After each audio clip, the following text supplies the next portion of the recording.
आज Sunday night को detective Carlos ने डिटेक्टिव रॉबर्ट हंटर को डिनर पर इनवाइट करा था। ये दोनों पार्टनर्स थे और लॉस एंजलिस के यूवीसी यूनिट में काम करते थे।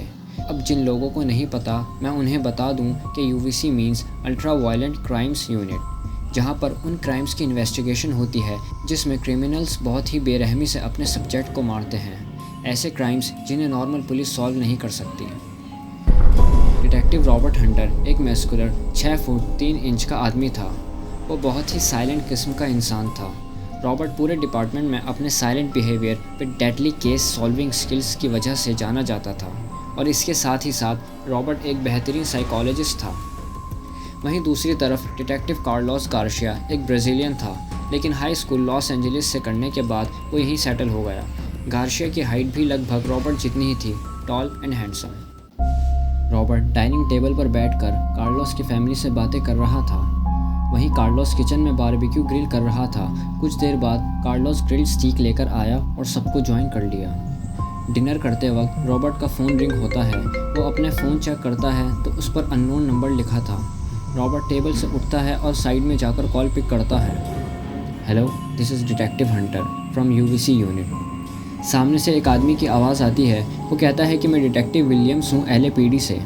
लगभग 45 मिनट पहले मुझे एक डेड बॉडी की रिकॉर्डिंग कॉल आया। यह बॉडी फैल्कन ईव रोड के लास्ट घर में मिली। डेड बॉडी एक अफ्रीकन अमेरिकन लेडी की है, उम्र 29 साल।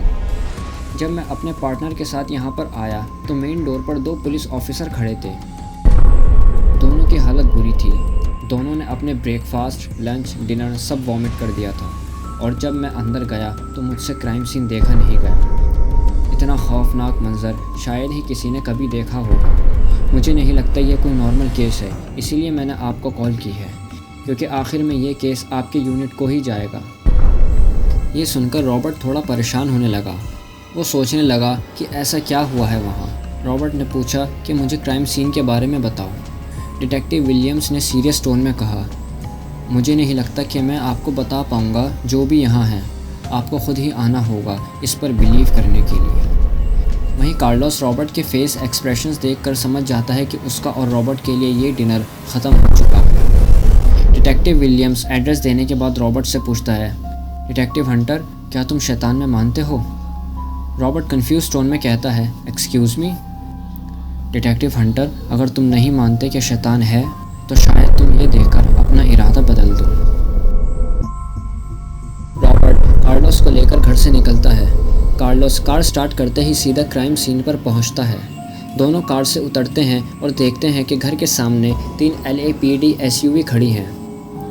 उस घर के चारों तरफ क्राइम सीन की येलो टेप लगी थी।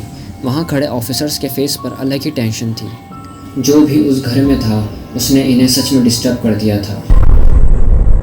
रॉबर्ट एंड कार्लोस अपने बैज दिखाकर येलो टेप के अंदर आते हैं। वहाँ उन्हें डिटेक्टिव विलियम्स मिलते हैं। रॉबर्ट के पूछने से पहले ही विलियम्स ने कहा कि विक्टिम का नाम मेलिसा हिल है, उम्र 29 साल, प्रोफेशन से हेयर स्टाइलिस्ट, और वो यहाँ अकेली रहती थी। लेकिन ऐसा सिर्फ हमें लगता है इस घर में मिले ID कार्ड की वजह से, क्योंकि अंदर जो बॉडी है उसका फेस पहचानना इम्पॉसिबल है, यहाँ तक कि उसकी बहन के लिए भी। और उसी ने ही पुलिस को कॉल किया। उसका नाम जेनेट लैंग है। वो अभी फीमेल ऑफिसर के साथ हमारी कार में है, बिल्कुल अपने होश में नहीं। और हो भी कैसे, अपने बहन को आखिरी बार देखना, वो भी इस हालत में। जाते वक्त विलियम्स ने कहा कि अब ये जिम्मेदारी तुम दोनों की है। फोरेंसिक टीम आने ही वाली है, कुछ भी छुआ नहीं गया है। गुड लक इस केस के लिए। और ये कहकर वो वहाँ से चला गया। रॉबर्ट एंड कार्लोस घर की तरफ बढ़े। मेन गेट के बाहर एक ऑफिसर खड़ा था जो खौफ की वजह से बाइबल के वर्सेस पढ़ रहा था। रॉबर्ट ने गेट खोला और अंदर एंटर हुआ। उसने अपने आप को उस घर के लिविंग रूम में पाया। रॉबर्ट के लेफ़्ट में लिविंग रूम की बिग विंडोज़ थी जो पर्दे से ढकी हुई थी। वहीं जब वो राइट में देखने के लिए मुड़ा, वो चौंक गया। उसने अपनी हार्ट बीट को बढ़ता हुआ पाया। ओह माय गॉड, रॉबर्ट ने कार्लोस को कहते हुए सुना। रॉबर्ट इस क्राइम सीन को बड़ी घिनौनी भरी नज़र से देख रहा था। उसने पहले ऐसा कभी नहीं देखा था। कार्लोस ने रॉबर्ट से पूछा कि तुम्हारे इतने सालों की डिटेक्टिव जॉब में क्या कभी ऐसा देखा है? रॉबर्ट ने हल्के से बोला, नहीं।